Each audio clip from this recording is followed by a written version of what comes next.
Samantala, ilang pamilya sa dalawang barangay sa Quezon City ang agad na pinalikas kasunod ng epekto ng Bagyong Uwan. May report si Crystal Ramizares ng IBC. Naging madali ang pag-evacuate ng dalawang barangay sa Quezon City dahil sa mabilis na pag-aksyon at kooperasyon ng kanilang mga kabarangay. Lagpas 500 pamilya ang kasalukuyang nananatili sa San Francisco Elementary School kung saan nagamit ang 4 na building at buong covered court bilang evacuation center. Ayon sa barangay, nasakop ng mga tent ang 3 palapag ng mga school building. Ayan, first, second, third. Okay. Lahat yan meron.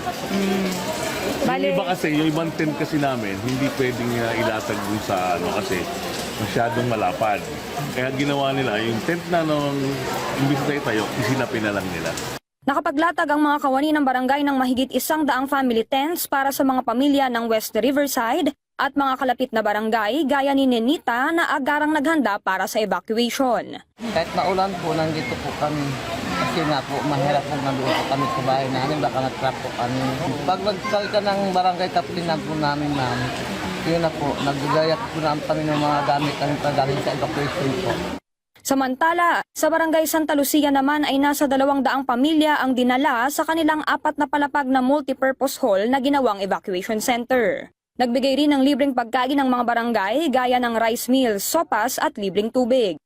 Ayon sa mga barangay kagawad, hindi naman naging problema ang pag-evacuate dahil cooperative at mabilis sumunod ang mga mamamayan ng dalawang barangay. Ang mga evacuation center na ito ay mananatiling bukas sa mga mamamayan hanggat hindi tumitigil ang buhos ng ulan at ng Bagyong Uwan.